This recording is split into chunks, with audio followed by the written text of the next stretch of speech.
I think what I want to do is just take you through how I look at plants, how I put plants together. I suppose how I feel I get more out of the garden. I think part of the problem we do with gardens is we chase this big perfect picture, and we that idea of perfection. I mean, it doesn't happen because you've got sort of show gardens, you've got television programs. I mean, even us in Gardener's World, we show you these beautiful gardens. And you turn the telly off and you think, no, that's what I want. I want one of them. Reality is, it's not really there. Gardens are just about moments. That's all they are. And to get more out of your garden, ultimately, is how many more moments can you get out of your year. What I can promise you is every single one of the gardens that we film Gardener's World in, has rubbish bits.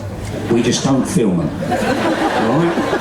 It's the same if you look at magazines, nobody's going to go around, the photographer's not going to go around and take pictures of rubbish gardens, is he? He's just going to take pictures of the good bits.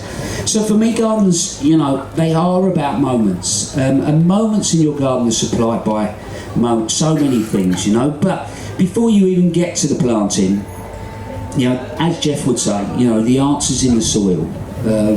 Understanding your soil, feeding your soil is probably the most important thing you're going to do in gardening. And if you're new to gardening, sometimes that sort of investment in your soil can seem like a huge amount of money for little return. It's a bit like, you're building a house and then they price the footings up and you think, what, I'm spending that much on concrete? I'm not going to see it. So sometimes we brush over that love of soil. So, I mean, how many keen gardeners we got in here? What are the rest of you doing? Huh?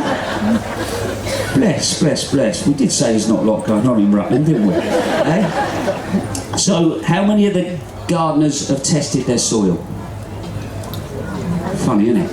Not a lot, is it? Not a lot. And I know people will go in their heads, they'll go, yeah, but I know what my soil is. We're clay on a limestone bed, it's slimy, or this, that, and the other, which I wouldn't disagree with. Apart from the house we were at before in Barnet, so just outside of Stanford, that typical near hills and holes, old Roman quarry, capped limestone with clay. Obviously going to be alkaline, Apart from one area of the garden that had a woodland area, and it had leaf mould fall on it for probably, 80, 90 years.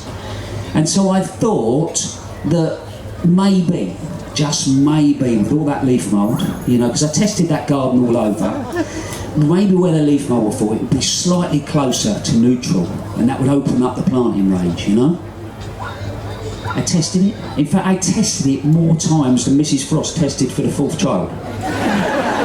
All right? And it ended up being the limiest place in the garden. Yeah? You dug down, a spade's depth and you hit solid limestone, So testing your soil is always going to be important. Getting your hands in it, really, really understanding it, But then what I do after that is every single border that I create is single dug. Yeah, so I single dig every single border, which is an old-fashioned method. There's a lot now talks about no dig, which I think no dig is absolutely fine once you've dug it. Yeah, exactly. But for me, the single dig, what it does, because no dig's not really no dig, because you constantly disturb the soil, because you pull things in and out of it all the time. So, but if you have got an old garden that's been there forever, then you can work it to a degree. But for me, the single digging, what it is, a trenching system. I put well-rotted manure in, and I dig every single border. All right. That for me not only starts the garden off, but on top of it, what it really does is it means I spend some time with every part of the garden. And as sad as that sounds, I know where the stony patches are. I know where the extra clay patches are. I know, where the dusty areas are. I can really grow to understand that soil. And then what I do after that really is ultimately I mulch. I mulch every single year to start with. So the garden that we're now in, which you will see next Friday night, it might be the last time you see it because Mrs. Frost now wants to move. There we go. She's out there, so she's out there somewhere. The house has been amazing actually, because we sort of downsized, we simplified life, because you know the family was in a bit of a pickle, me included, and actually what the house has done for 4 years is really sort of fixed the family, and she's now ready to sort of go and explore and move on, which is great. But anyway, so that idea with the soil, so I fed that soil every year for the first 3 years, ultimately, until what happens normally is my herbaceous perennials that say something's meant to be about a metre, it probably gets to about 1.3, 1.4, yeah, and then it starts to get all weak and floppy and fall over, and then I know that soil is absolutely rammed with nitrogen, yeah, so I know. So at that point I back off. So I back off, and then I concentrate my mulching in around my trees and my shrubs, and then you'll find your herbaceous perennials will work really well on less nutrient levels, you know. But I know the garden is set up, and what I'll do then with the herbaceous borders is they'll probably get mulched every 2 or 3 years. That's how I do it, you know. And I would say to anybody, you know, to really get the most out of your garden, what you do, you know, to your soil is so important, you know. So once that's done, it really is about understanding your space, and what I mean by that is really understanding it, you know. It's sort of, first of all, I suppose, you know, southwesterly is where the main winds come from, what it's like when it comes from the north, when it comes from the east, you know, what's the sun movement through the garden, you know. So much in our garden is about atmosphere, and that is about, you know, capturing and enhancing and playing with light. That's what it's really about. So if you can see how that sun moves through the space, even understanding it to the point of microclimates. You know, every garden will have a microclimate. Yeah, it really will. We sort of, people think I'm slightly bananas, think, oh, I've only got a small garden. But if you've got a south-facing wall, a north-facing wall, you know, a garden that slopes down, you know, all of these gardens will be affected by the weather. And paying attention to the microclimate is so important, because again it opens up what you can grow and plant in your garden, you know.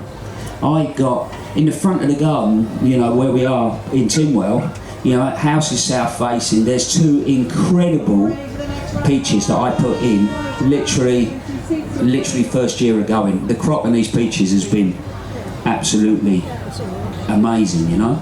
But what's happening is they're so good because the sun's hitting there in the morning, there's limestone walls are soaking it up like a radiator, and then they're releasing it, you know. I can remember the first time that I picked a peach and I went running around the back garden. I said, Mrs. Frost, taste this. She said, where did you get that from? I said, I've grown it. No, you haven't, you soft sod. I said, no, seriously, I've grown it. I have grown it. Anyway, she bit it, and then she had juice running down her chin, you know. Anyway, we'll stop that story there. But it's definitely worth peaches, lads. Grow peaches, I'm telling you. Yeah? But that sort of understanding, you know, is so important. Yeah, I can remember in the old house, there was an east-facing wall, we set the veg garden up. The first year there was a bed probably about this deep, metre. I put kale just in one of these beds just to grow through the first year. What happens, the kale at the back got up to about 1.5 metres, and as it came away from the wall, it got smaller. You know, so if you really do understand it like that, you'll get more. Then look at the rain levels. We living in, if you're around here, you're in a dry part of the country, but actually, you know, where are the wetter parts in the garden? Where are the dry parts in the garden? Because even though we live in a dry part of the country, we're also, on top of that, we're still going to have rain shadows. You're going to have maybe the side of the garage, maybe the front of the house, you know, the side of the shed. There will be areas in your garden that even when it rains, don't get as much water as the rest of the garden, all right? So for me, that is really important. That understanding is so important. And then when you've done that, I suppose when it comes to planting design, and I know planting design's really the bit that most of us worry about, don't we? You know, we sort of, more than anything. And I suppose the next bit really is to stop you, maybe, who's done it already today? Yeah, there we go, we've got a red one, a pink one, a slightly white one. Have you got any idea where they're going when you get home? Yeah. Do you know where they're going when you get home? No, I didn't think you would. No. Perfect, thank you very much. It was as if you were planted there. That's absolutely brilliant. Because that's what we do. We get to Saturday morning, so many of us, and we're off down the garden centre or a nursery or whatever. I think Buster wants to come back on. You know, and all of a sudden we've had a cup of coffee, a piece of cake, and we have brought, you know, a purple one, a red one, a white one, and then we get home and go, right, where am I going to put these in? You know? Or the other half goes, do you really need any more plants? You know, which is, that's what I get. Mrs. Frost to me, right, that's what I get. Bear in mind what I do. Do you really need more plants? I'm going, do you really need more shoes? You know? Kills the conversation. Wonderful. But actually, if we sort of slightly more, we think a little bit more again, and I suppose this next bit, that's what I want to talk you through, you know. So for me, you know, planting design has always been about layers, all right? It's always been about layers. So I think about creating a garden when it comes to the planting very much like a woodland.